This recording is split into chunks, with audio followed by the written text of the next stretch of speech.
আচ্ছা আমার বাবাজিরা বলতেছিলাম রুটি বিক্রি করে আস্তাগফিরুল্লাহ আস্তাগফিরুল্লাহ আস্তাগফিরুল্লাহ।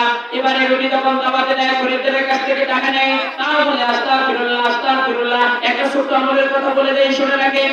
আস্তাগফিরুল্লাহ আমল করলেন, ওই রাস্তাতে যাইতেছিলেন একজন বড় মাপের আলেম। এই আলেম ব্যক্তি এবারে তার গন্তব্যস্থান পর্যন্ত যাবে, ওখানে গিয়ে তার দোকানের কাছে গিয়ে রাত্রি হয়ে গেল।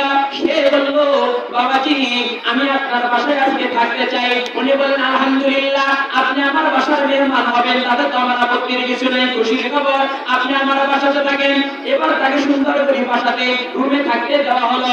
এবার ওই আলেম ব্যক্তি যখন ভিতরে ঢুকলেন, ওই ব্যক্তি ওই কথা তার জবানের ভাষা হয়ে একটাই আস্তাগফিরুল্লাহ। এবার ঘুমায় গেলেন। কিন্তু আল্লাহর ওলিরা তাহাজ্জুদের নামাজ আদায় করে, কথা বলেন ঠিক না বেঠিক?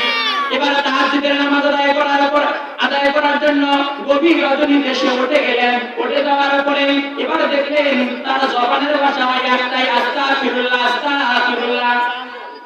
ওই ব্যক্তি তাকে সুন্দর করে ডাক দিয়ে বললেন, ও রুটিওয়ালা ভাই আপনি বলেন তো আপনি জবানের ভাষা আপনার একটাই, আমি যখন আপনার বাসায় ঢুকলাম তখন দেখলাম আপনার জবানের ভাষা একটা আস্তাগফিরুল্লাহ আস্তাগফিরুল্লাহ।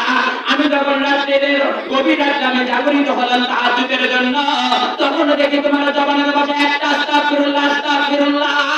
আপনি বলেন তো আপনি আস্তাগফিরুল্লাহর উপরে আমল করে আপনি কি কোনো লাভ পেয়েছেন? এবারে ওই ব্যক্তি জবাব দিয়ে বললেন, আমার ভাই আমি আস্তাগফিরুল্লাহ আমল করে আল্লাহ তাআলা আমাকে এই জমিনের মুস্তাক জাবুতাওয়া বানিয়ে দিয়েছে। সুবহানাল্লাহ।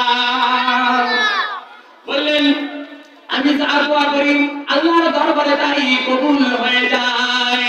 এবারে ওই আলেম লোকটা ডাক দিয়ে বললেন, আচ্ছা বলেন তো আপনার জীবনের কি কোনো আমল, আপনার জীবনের কি কোনো দোয়া কি মানে কবুল হয় না এমন কোনো বিষয় আছে?